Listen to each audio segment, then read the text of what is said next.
Assalamualaikum warahmatullahi wabarakatuh. Perkenalkan, saya Ayu Murja Lestari 00219012 dari Prodi D3 Kebidanan Stikes Awal Bros Batam. Baik, pada kali ini saya akan membahas mengenai materi kebidanan, yaitu mengenai SOAP dan juga lembar partograf. Baik, apakah yang dimaksud dengan SOAP? SOAP itu terdiri dari S atau subjektif, O artinya objektif, A adalah asesmen, dan P adalah planning. Nah, pada lembar berikutnya saya akan menjelaskan beberapa SOAP dan apa saja yang harus diisi dalam isi SOAP. Baik, di sini adalah lembar SOAP pada manajemen asuhan kebidanan pada ibu bersalin. Ini dia. Nah, pada Nyonya N ini adalah inisial pasien kita, usianya berapa, lalu G1 P0 A0 ini adalah jika G1 adalah ia hamil keberapa, lalu P adalah jumlah yang telah dilahirkan atau ibu melahirkan, A adalah jumlah abortus. Di sini adalah G1 P0 A0 yang artinya ibu hamil pertama tidak pernah melahirkan dan tidak pernah abortus, yang usia kehamilannya 38 minggu. Lalu di sini kita dapat menulis tanggal masuk dan tanggal pengkajian serta jam yang dilakukan. Lalu di sini pada bagian S atau subjektif, yaitu adalah data-data pasien. Data-data ini didapat dari cara kita mewawancarai pasien ataupun suami dan keluarganya.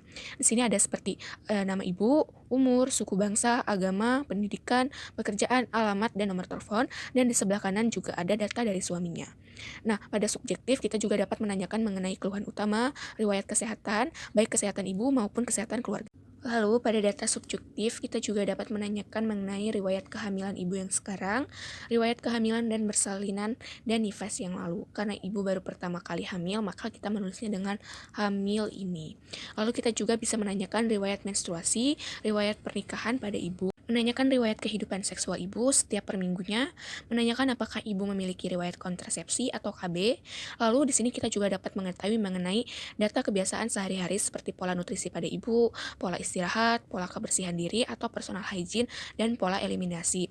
Data kebiasaan sehari-hari ini kita tanyakan untuk mengetahui apakah data kebiasaan sehari-hari ibu sudah baik atau belum, dan mana tahu ada kekurangan. Lalu pada data subjektif kita juga dapat menanyakan kepada ibu mengenai perilaku kesehatan, apakah ibu mengonsumsi alkohol, merokok, dan makan siri.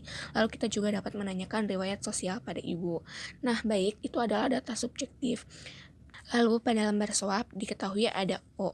O adalah objektif, di mana data-data ini didapatkan dari hasil pemeriksaan kita pada ibu, seperti apakah keadaan umum ibu, kesadaran, keadaan emosional, dan juga kita dapat melakukan pemeriksaan mengenai tanda-tanda vital pada ibu.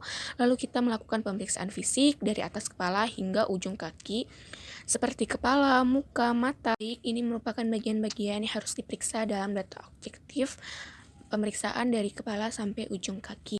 Baik, pada pemeriksaan data objektif selanjutnya yaitu dilakukan pemeriksaan pelvik atau pemeriksaan panggul. Lalu ada yang terakhir adalah pemeriksaan penunjang, apakah dilakukan pemeriksaan laboratorium atau USG dan yang lain-lainnya. Lalu kita masuk kepada A atau asesmen atau analisa. Ini adalah diagnosa kita terhadap ibu. Nah, diagnosa yang saya dapat di sini adalah Nyonya N usia 25 tahun, G1P0A0, usia kehamilan 38 minggu dengan infartu kala 1 fase aktif, yaitu pembukaannya sudah 4 cm. Baik, selanjutnya ada P atau yang terakhir yang kita sebut dengan planning atau penata laksanaannya. Pada penata laksanaan kita tuliskan penata laksanaan yang akan kita berikan kepada ibu atau anjuran-anjuran apa yang harus kita berikan kepada ibu.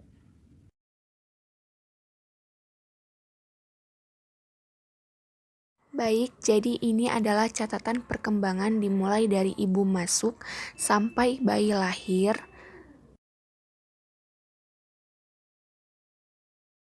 Baik, selanjutnya di sini kita akan membahas mengenai lembar partograf.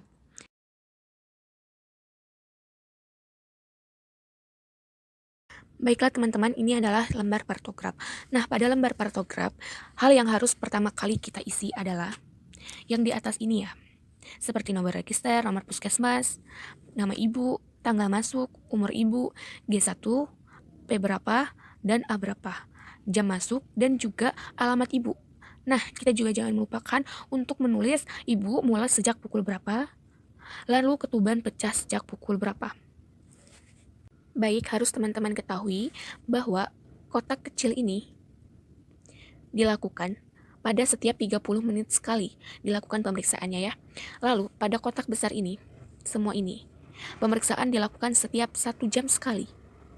Nah, bagian kedua yang harus kita isi adalah pengisian pembukaan serviks. Ini adalah pembukaan serviks.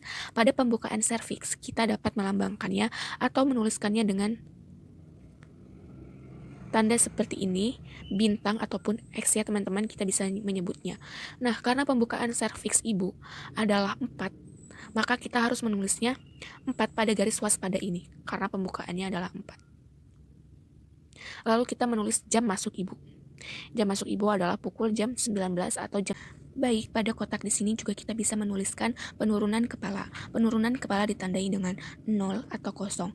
Nah, karena pada jam 7 malam penurunan kepalanya adalah 2/5. Jadi kita buat 2 di sini. Kita tulis 0 di sini. Pada garis yang sama yaitu pembukaan 4, kita buat sejajar. Lalu, kita naik ke atas untuk mengisi denyut jantung janin.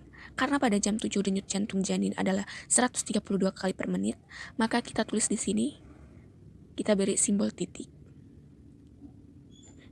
Lalu setelah itu, kita turun untuk melakukan apakah air ketuban utuh, jernih, bercampur dengan darah, bercampur dengan mekonium, ataupun kering. Pada jam 7, air ketuban adalah utuh, maka kita tulis U di air ketuban. Lalu kita tulis penyusupannya 0, karena di jam 7 tidak ada penyusupan. Baik, selanjutnya yang harus kita isi adalah kontraksi tiap 0 per menit ibu. Nah, pada jam 7 kontraksi ibu adalah 3 kali dalam 10 menit sebanyak 40 detik. Nah, 40 detik itu adalah harus diarsir. Jadi, pada garis ini kita arsir sebanyak 3 kali. Karena dia dalam 40 detik saja. Nah, lalu kita turun sedikit di bagian kontraksi. Nah, di sini adalah tabel pemberian oksitosin, berapa unit atau berapa tetes dan berapa menit. Nah, karena di sini jam 7 tidak ada pemberian oksitosin, maka kita kosongkan saja. Lalu pada obat dan cairan itu dapat dimasukkan sesuai dengan jam dan cairan yang diberikan. Karena di sini pada jam 7 tidak diberikan obat dan cairan. Baik, selanjutnya kita akan mengisi tekanan darah dan nadi pada ibu.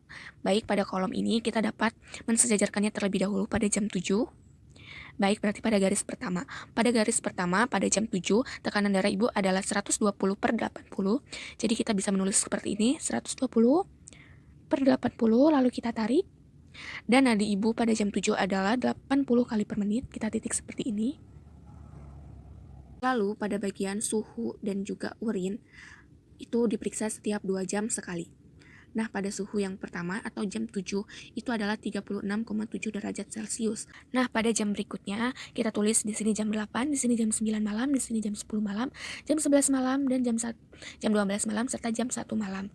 Nah, pada jam-jam berikutnya, baik teman-teman, ini adalah lembar kedua pada patograf yang harus kita isi data-datanya. Di sini tidak terlalu sulit, kita hanya perlu mengisi yang sudah kita isi tadi, seperti tanggal, nama bidan, tempatnya, lalu siapakah pendamping ibu. Di sini saya tulis suami karena pendampingnya adalah suami. Nah, pada kala pertama kita lihat apakah partograf melewati garis waspada. Jawabannya adalah iya, tetapi tidak ditemukan masalah lain. Lalu pada kala 2 kita bisa melihat apakah terjadi episiotomi. Tidak, pendampingnya adalah suami. Apakah terjadi gawat janin? Tidak. Apakah terjadi distosia bahu? Jawabannya tidak. Dan apakah dilakukan meses fundus uteri? Iya. Apakah plasenta lahir lengkap? Jawabannya iya. Apakah plasenta tidak lahir dalam 30 menit atau lebih 30 menit? Jawabannya adalah tidak. Ya, ini. Setelah itu apakah dilakukan laserasi atau penjahitan? Jika iya, letaknya di mana? Jika tidak, kita centang seperti ini. Lalu, jika terjadi laserasi, perineumnya pada derajat berapa? Derajat pertama atau kedua? Lalu, apakah dilakukan penjahitan? Jawabannya tidak. Apakah dilakukan anatomi uteri? Jawabannya adalah tidak. Lalu, jumlah pendarahan kita dapat mengestimasikannya. Di sini saya mengestimasikannya terdapat kurang lebih 200 mili pendarahan atau 200 cc pendarahan. Nah, di sini kita bisa memasukkan data bayi baru lahir seperti berat badan bayi, panjang, jenis kelamin, penilaian bayi baru lahir apakah baik atau tidak, lalu apakah ada cacat bawaan. Lalu di sini juga kita memasukkan apakah diberi pemberian ASI pada waktu berapa jam setelah bayi baru lahir. Baik, yang terakhir adalah kita akan melakukan pemantauan persalinan pada kala 4. Pada jam pertama, pemantauan kala 4, kita lakukan setiap 15 menit sekali.